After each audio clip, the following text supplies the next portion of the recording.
जय जय श्री बद्री विशाल भगवान की जय हो।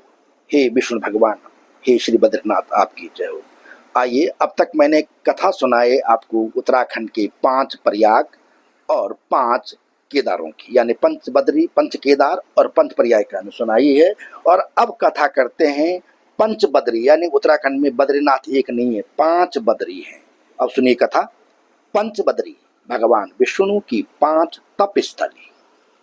पंचबद्री उत्तराखंड की बद्रीनाथ क्षेत्र में भगवान विष्णु की 5 मंदिरों का समूह है, जिसमें पहला विष्णु बद्री यानी बद्रीनाथ है।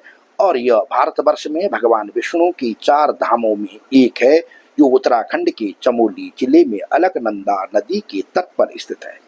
इस पवित्र तीर्थ स्थल में भगवान विष्णु बद्री नारायण के रूप में शालिग्राम से निर्मित मूर्ति में ध्यान मुद्रा में माता लक्ष्मी के साथ विराजमान है। कहते हैं कि आदि शंकराचार्य जी ने बद्रीनाथ मंदिर को पुनर्स्थापित किया था। इस धाम के पुजारी रावल होते हैं, जिन्हें महान संत शंकराचार्य का वंशज बताया जाता है। रावल केदार बद्रीनाथ में और केदारनाथ में, वो ये सब जो है केरल से आए हुए हैं।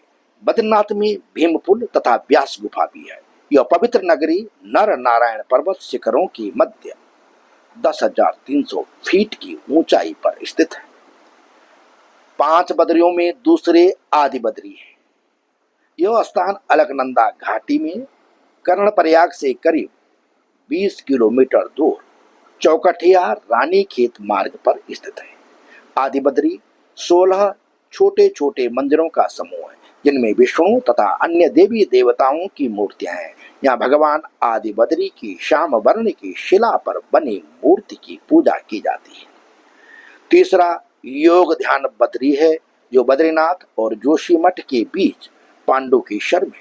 यहाँ भगवान विष्णु ध्यान मग्न मुद्रा में विराजमान है। कहते हैं कि इसी स्थान पर राजा पांडु ने गहन तपस्या कर मोक्ष प्राप्त किया था।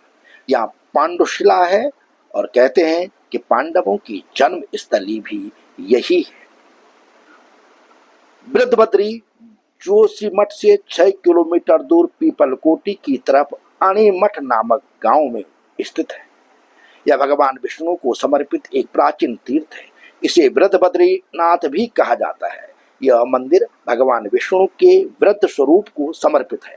सर्दियों में बद्रीनाथ धाम को बंद होने पर कई श्रद्धालु वृद्धबद्री की यात्रा करते हैं। ऐसा कहा जाता है कि आदि शंकराचार्य ने यहाँ तपस्या कर सत्यनारायण की मूर्ति स्थापित की थी। मान्यता है कि सतयुग में भगवान विष्णु ने वृद्ध रूप में यहाँ तपस्या की थी। 5वां और अंतिम बद्री है भविष्य बद्री।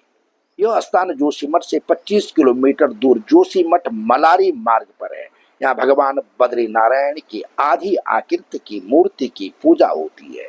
इस मंदिर के बारे में कहा जाता है कि जब जोशीमठ से नरसिंह मंदिर में भगवान नरसिंह की मूर्ति लगातार पतली हो रही भुजा उनकी टूट कर गिरेगी, तो नर नारायण पर्वत ढह जाएंगे और फिर कलयुग में ही बद्रीनाथ का रास्ता बंद हो जाएगा। कलयुग के अंत में भगवान विष्णु भविष्य बद्री में पूजे जाएंगे। यह स्थान तपोवन सुभाई गांव के पास स्थित है। बोली बद्री विशाल भगवान की जय।